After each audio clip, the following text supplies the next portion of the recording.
Good morning, नमस्ते आप सभी को। मेरा नाम कविता शर्मा है। लास्ट क्लास में हमने पढ़ा था उल्कापिंड, धूमकेतु वगैरह के बारे में। आज हम पढ़ेंगे आकाशगंगा यानी गैलेक्सी और बिग बैंग थ्योरी के बारे में। ठीक है, तो पहले स्टार्ट करते हैं हम गैलेक्सी के बारे में। ठीक है, गैलेक्सी, आकाशगंगा को गैलेक्सी कहते हैं इंग्लिश में। आकाशगंगा गैस, धूल और अरबों सितारों, तारे और सितारे सितारे वही बोलते हैं, तारे भी लिख सकते हैं, सितारों और उनके सौर प्रणाली का एक विशाल संग्रह है। और ठीक है, मतलब यह है कि जो आकाशगंगा है उसमें धूल, वायु, गैस और जो असंख्य जो तारे हैं हमारे, वो उसमें इंक्लूड होते हैं। तो उसी को ही हम आकाशगंगा कहते हैं। ठीक है, जिसमें ग्रह भी आ जाते हैं, उल्कापिंड भी आ जाते हैं, प्लैनेट भी आ जाते हैं, सब चीज़, प्लैनेट, सैटेलाइट, सभी चीज़ें आ जाती हैं, वो हमारी आकाशगंगा कहलाती है। ठीक है, आकाशगंगा। और आकाशगंगा में विशाल गुरुत्वाकर्षण के कारण ही एक आकाशगंगा इन सबको एक साथ बांध कर रखती है। आकाशगंगा में बहुत सारी चीज़ें हैं, जैसे मैंने आपको बताया कि गैस, धूल और धूमकेतु भी है, वहाँ पर उल्कापिंड भी है, उल्काएँ भी हैं, तारे भी हैं, प्लैनेट भी है और सैटेलाइट वगैरह भी, बहुत सारी चीज़ें होती हैं। तो ये ग्रेविटी फोर्स है ना, ग्रेविटी, गुरुत्वाकर्षण के कारण ही ये एक दूसरे को बांध के रखती है और एक दूसरे ऐसे ही घूमते रहते हैं। नहीं तो ये, अगर ग्रेविटी नहीं होगी तो ये नीचे ज़मीन पे आ जाएंगे। वो ग्रेविटी है, इसी के कारण ही वहाँ पर वो आसमान में घूमते रहते हैं और वो टकराते भी नहीं हैं। टकराते भी हैं इस वजह से हैं क्योंकि जब वो ज़्यादा पास आ जाते हैं, और इन सबको एक बांध कर रखते हैं ग्रेविटी फोर्स के कारण।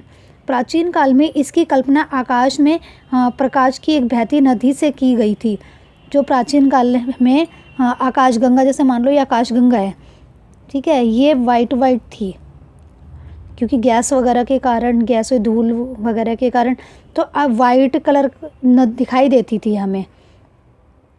तो उस समय इस वाइट कलर के वजह से ही इसको एक बहती नदी के नाम से जाना जाता था। प्रकाश की एक बहती, मतलब ये है कि लाइट है ना, वो एक नदी की शेप में चल रही है। ठीक है, इस प्रकार की लाखों आकाशगंगाएं मिलकर ब्रह्मांड का निर्माण करती है। हमारे ब्रह्मांड में बहुत सारी लाखों आकाशगंगाएं हैं जो ब्रह्मांड का निर्माण करती है। हमारी आकाशगंगा का नाम मंदाकिनी या उसको मिल्की वे या दुग्ध मेखला भी कहते हैं हम। ठीक है, हमारी गैलेक्सी का आकार स्पाइरल है। ठीक है, जो ब्रह्मांड का निर्माण का बहुत सारी असंख्य लाखों करोड़ों आकाशगंगाएं हैं उसका निर्माण करती हैं। और हमारे आकाशगंगा नाम मंदाकिनी, मिल्की वे या दुग्ध मेखला भी कहा जाता है। और इसका आकार कैसा होता है? इसका स्पाइरल की शेप में होता है, ऐसे है।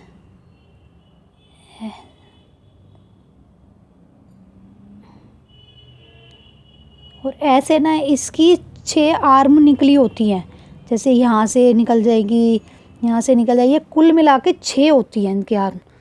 ठीक है, और इसका व्यास कितना है?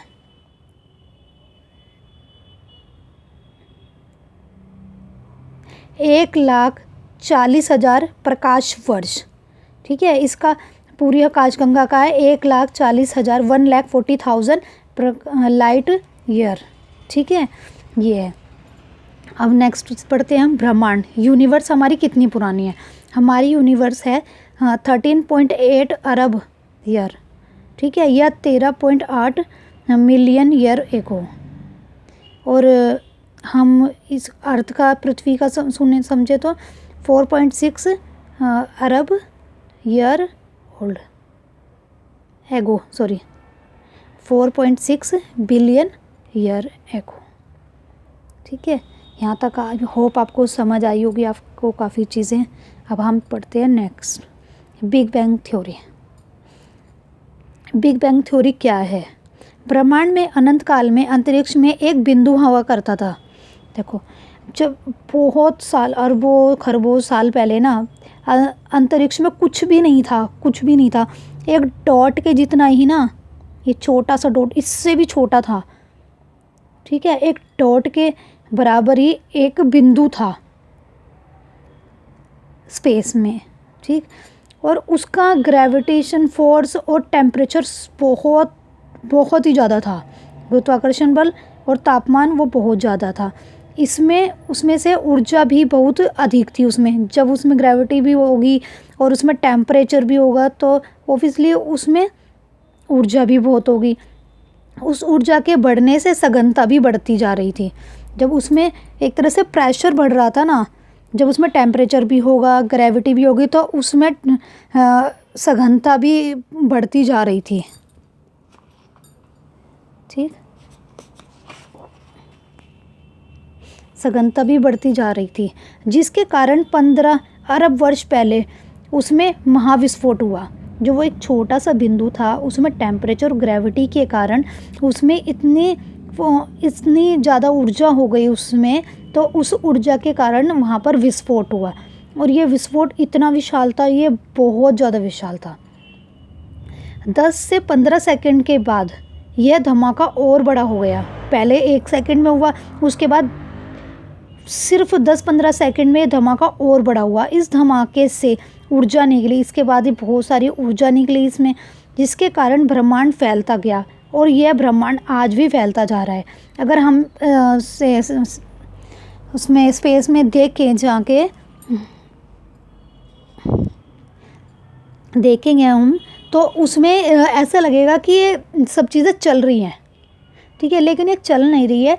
धीरे धीरे धीरे धीरे हमारा ब्रह्मांड बढ़ता जा रहा है। आप देखोगे कि पहले ग्रह वगैरह थे, क्योंकि देखो जब स्पाइरल शेप में है, जब ब्रह्मांड बढ़ेगा तो वो गैलेक्सी में भी मूवमेंट होगी, तो वो भी धीरे धीरे बढ़ते जाएंगे, दूर होते जाएंगे। तो यही कारण है कि उसमें धीरे धीरे धीरे हर चीज़ में परिवर्तन आता जा रहा है। ठीक है, आज भी ब्रह्मांड फैल रहा है। 3,80,000 3,80,000 ईयर बाद भी अंतरिक्ष में फोटोन ही बचे थे। इन्हीं फोटोन से तारों और आकाशगंगाओं का निर्माण हुआ है। ठीक है, ये किन से बने आकाशगंगा और तारे हमारे? ये बने फोटोन से। ठीक है, आकाशगंगा के बनने के बाद ही ग्रह, उपग्रह, प्लैनेट्स का निर्माण हुआ। जो धमाका हुआ था उससे ऊर्जा निकली, तो इस ऊर्जा ये बिखर गई सब चीज़ें, जिसके कारण ही जो उस टाइम पे मतलब पत्थर के टाइप में जो प्लैनेट्स थे या जो भी चीज़ें थी, वो सभी ना जो मैग्नेट के उससे सभी चीज़ें जुड़ गई। जुड़ने से धीरे धीरे धीरे धीरे प्लैनेट्स बन गए, स्टार बन गए, सूरज भी बना हमारा। तो धीरे धीरे इन सभी चीज़ों का निर्माण हुआ हमारा। ठीक है, ये यहाँ पर ख़त्म होती है चीज़ें। अब आगे इम्पोर्टेंट चीज़ है, सबसे इम्पोर्टेंट, जॉर्ज लेमेत्रे। इन्होंने बिग बैंग थ्योरी का प्रतिपादन किया था। ठीक है, इन्होंने ही ये थ्योरी बताई थी या दी थी इन्होंने ही कहा था कि ब्रह्मांड एक विशाल गैस का गोला है, जिसमें ऊर्जा, तापमान व गुरुत्वाकर्षण अधिक होता है, जिसके कारण विस्फोट हुआ और आकाशगंगा अलग अलग हो गई। धीरे धीरे इन्हीं के कारण स्टार और प्लैनेट का निर्माण हुआ। ये दिया था इन्होंने, जॉर्ज लेमेत्रे ने। ठीक है, आगे नेक्स्ट कोपरनिकस। ये भी बहुत इम्पोर्टेंट है कोपरनिकस जी। सूर्य ब्रह्मांड के केंद्र में स्थित है और पृथ्वी इसकी परिक्रमा करती है। ये बताया था कोपरनिकस ने सबसे पहले। ठीक है, जैसे जॉर्ज लेमेत्रे ने बताया था कि आकाशगंगाएं धीरे धीरे ऐसे अलग अलग हो गई थी, उनके बाद इन्होंने ये बताया था कि जो सूर्य है, सूर्य ब्रह्मांड का केंद्र बिंदु है। ये हमारा केंद्र बिंदु है। ठीक है, और पृथ्वी, ये है पृथ्वी, यहाँ से रोटेट कर रिवॉल्यूशन करती है, मतलब परिक्रमा करती है और अपने अक्ष पर घूमती है, उसको कहते हैं रोटेशन। ठीक है, परिक्रमा करती है अपनी भी और सूरज की भी। वराहमिहिर, इन्होंने 6वीं शताब्दी में लगभग 1000 साल पहले ही बता दिया था कि चंद्रमा पृथ्वी का चक्कर लगाता है और पृथ्वी सूरज का चक्कर लगाता है। और ये भारतीय है, इस चीज़ को ध्यान रखना। वराहमिहिर ये भारतीय इंडियन है। इन्होंने 6th सेंचुरी में 6th सेंचुरी मतलब आज से 1000 ईयर एगो ये बता दिया था कि चंद्रमा पृथ्वी का चक्कर लगाता है और पृथ्वी सूर्य का चक्कर लगाती है। ठीक है, और खगोलीय दूरी ज्ञात करने के लिए क्या करते हैं? प्रकाश वर्ष। खगोलीय दूरी को ज्ञात किसके द्वारा किया जाता है? प्रकाश वर्ष। जैसे कि हम प्लैनेट्स वगैरह की दूरी का देखेंगे, जैसे सूरज की बुध से कितनी दूरी है, या सूरज की शुक्र से, सूर्य की बृहस्पति वगैरह से कितनी दूरी है, तो ये हम प्रकाश वर्ष के द्वारा ही ज्ञात कर पाते हैं। ठीक है, और आपको मेरी क्लास अच्छी लगी तो प्लीज़ लाइक करें, शेयर करें, सब्सक्राइब करें। और नेक्स्ट क्लास में हम पढ़ेंगे प्लैनेट्स, इंटरनल प्लैनेट और एक्सटर्नल प्लैनेट। ठीक है, थैंक यू।